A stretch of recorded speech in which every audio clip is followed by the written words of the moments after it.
أعوذ بالله من الشيطان الرجيم بسم الله الرحمن الرحيم وبه نستعين وصلى الله على سيدنا محمد وأهل بيته الطيبين الطاهرين اللهم صل على محمد وآل محمد وعجل فرجهم. This is the preface and foreword of the book called In Search of Infinity من الظلمات إلى النور. This book has been compiled by Sheikh Ali Himani and Sister Sajida Ali.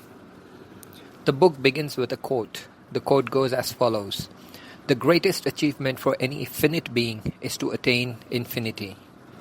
Bismillah ar-Rahman ar-Rahim. Alhamdulillahi Rabbil Alameen. Thanks to Allah subhanahu wa ta'ala that I was born a Muslim. Thanks to Him for giving me unlimited opportunities to turn back. Thanks to Him for guiding me to the right path. Thanks to AhlulBayt alayhi salam for being there for me in the hard times. Thanks to them that they never let go of me even though I did. Thanks to them alayhi salam that they care for me beyond words. Before we begin narrating the book, there's a note for the readers, and there is a note from the compilers and authors as well. So let me proceed with the note for the readers first. The note for the readers goes as follows. This is a personal account of the lives of a couple about the choices they made, the decisions they took, and the path they tread that took them close to Allah subhanahu wa ta'ala and AhlulBayt alayhi salam. Though they confess that these were not the best they could do, they could have definitely done much better than this and would have been much, much closer to Allah subhanahu wa ta'ala. However, based on their knowledge then, this was what seemed right to them. He said, "I wish I would have found a book that would tell me the truth bluntly on my face. I wish I would have found a book that would not beat around the bush and put forward their point directly in my face. I wish there would have been a book that showed me a mirror and told me, hey, you're doing it all wrong. I wish there would have been a book that could have introduced an ideal person to me in this world of technological advancement and told me that, hey, Islam still holds true even in this era of nuclear science." He continued as follows. "However, one had to struggle through most challenging times, and when the moment was over, we realized what an opportunity we have lost. If only someone would have told us earlier, we would have used this opportunity to our benefit and attained greater proximity to Allah subhanahu wa ta'ala and AhlulBayt alayhi salam." The authors have to say as follows. People regularly approach us seeking a list of books that they can read to gain a better understanding of Islam. After we recommended the books, we followed up with them to see if they were able to finish the book and how much have they benefited from the book, so that we can decide if we should be referring the book to the next person or not.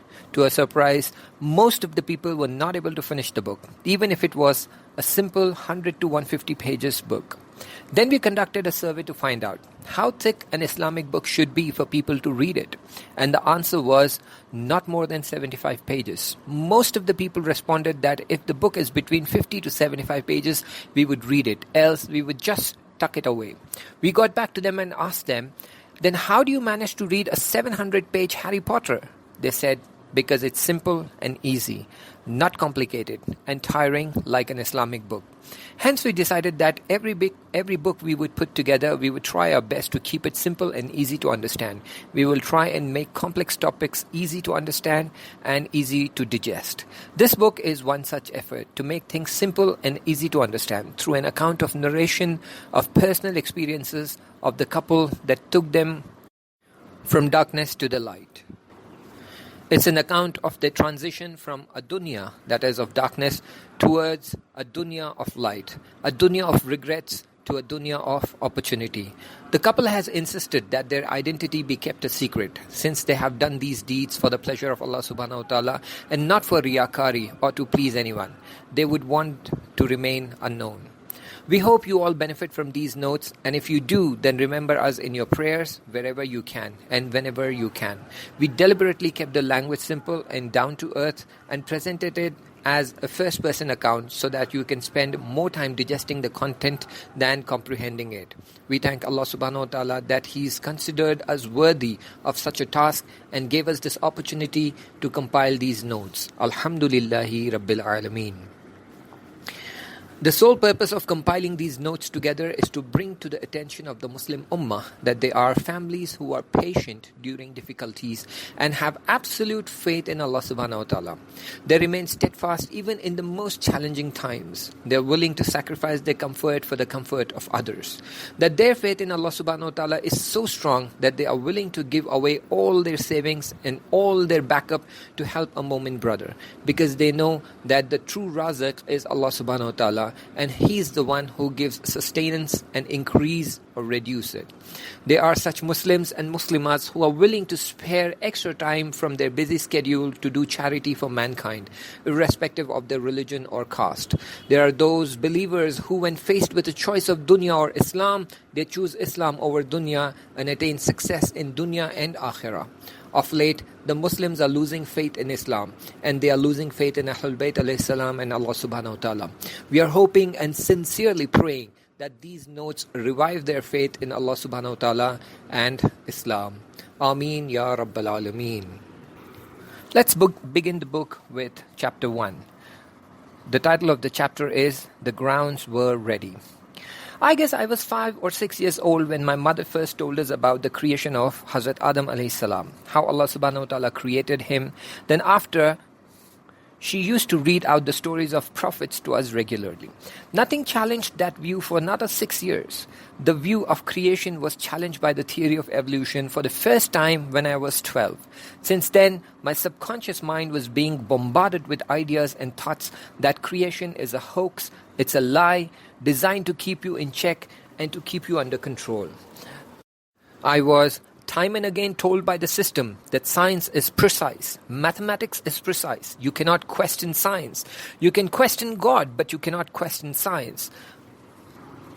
With that being fed into my mind, I grew into a person who would easily dismiss Islamic claims, but was a staunch defender of scientific claims. Like one day when I was 14, my friend told me, "Do you know Holy Kaaba is right at the center of the earth at the exact precise point?" And I went, "What nonsense. Has the science proven it? If not, then it's just a claim." I believed that Islam is good to have, but not practical. I remember all the lovely moral stories my mother narrated to us when I was still very young, maybe 8 years old. She spoke about barakah, that if we give to the poor and needy, Allah subhanahu wa ta'ala would give barakah in what we have. One day a beggar knocked on our door. He was chanting the slogan, "If you give as one, Allah subhanahu wa ta'ala will give you 10. That sounded an extremely good deal to me, and I gave my pocket money to him. The next morning when I woke up, the first thing I did was checked under my pillow for the $10. Nothing. Zilch. Zero. There was nothing there. I felt I was lied to. I was cheated into losing my money, and I concluded that Allah subhanahu wa ta'ala does not keep His promises. Things kept building on, and my belief that Islam is good to have, but cannot be practiced in this shrewd, cunning world grew stronger by the day. Islam kept failing me every day. As a kid, I remember I did not prepare well for a particular exam, and I was told not to worry and pray to Allah subhanahu wa ta'ala, and things will be alright. I prayed to Allah subhanahu wa ta'ala desperately, like never before. And if the help is bound to come, then why settle for 80%? I asked for a full 100%. When the corrected sheets were handed to me, it knocked me off my feet. Not 100%, neither 80%, nor 70%. But I got exactly what I deserved. What happened to all my prayers? Where did they go? Did I pray at the wrong time? Was God busy with something else at that time? Or did I not pray hard enough? Someone should have told me. That's not how things work. I cannot attempt 50% of the questions and hope to get a 100% score just because I prayed desperately to Allah subhanahu wa ta'ala. Everything was told in vague terms, and our little innocent dreaming mind would build castles out of nowhere. Do as little as you can, pray to Allah subhanahu wa ta'ala, and He will fix everything for you. Why not? Because my mother does it for me all the time, and she said Allah subhanahu wa ta'ala loves you 70 times more than your mother. If my mother fixes up 70% of my work, then Allah subhanahu wa ta'ala, if He's equal to 70 mothers, then He should be literally doing all my work. But my little brain understands the basics too. If I want to call something as my work, then I need to at least put in some 15 to 20% of the effort. Years passed, building up on encounters after encounters. I saw that those who did not believe in God and did not count upon Him to succeed, they did really well in everything they did, while I would always be an average performer. The more I counted upon Allah subhanahu wa ta'ala, the poorer I performed. The education system left no stone unturned to add to this dilemma and to weaken my faith towards Islam and Allah subhanahu wa ta'ala. By the time I was in graduation, I was walking on the edge of Islam. I would spend the least time offering prayers and dua, and most of the time in studying and watching Nat Geo and other information channels. At least 6 hours a day of Nat Geo was regular for me. I was a walking Wikipedia. You bring up any topic under the sky and I could speak at least a minimum of 30 minutes to an hour about it, including Islam. I was also a regular to Azadari and Majlis all through the 70 days. However, again, just for shedding tears for Imam Hussain alayhi salam. I would come back from a Majlis just the way I went, without any change of my mind, heart or belief. Sometimes worse than what I was before the Majlis, because of certain things that were recited in the Majlis. Since I believed in a logical approach, I wanted my belief system to be logical, so that if I have to defend it, I can defend it logically. I would straight away reject any claim made on an emotional level. If you cannot prove it with logic, then it cannot be proven. I would constantly see people following traditions, rasm rusumat, which were against aql. I had so many questions that I maintained a separate book with questions in it. I would regularly approach the reciter and pose these questions since I was still 13 or 14 years old. I was dismissed, saying you're too young for these questions, or these are all very petty questions, or what kind of nonsense questions is that, or simply shunned away, if not by the reciter, then by the elites around him, saying, Maulana doesn't have time for this, or Maulana, don't bother about these questions, come, food is being served. Surprisingly, I can't recall any reciter coming back to these people saying, let him ask what he wants and let me try and answer it. For Imam Ali alayhi salam in Nahjul Balagha says, questions are the key to the treasures of knowledge. I was starving for the true knowledge of Islam, and there was truly none available. So the grounds were ready. Just needed one last push.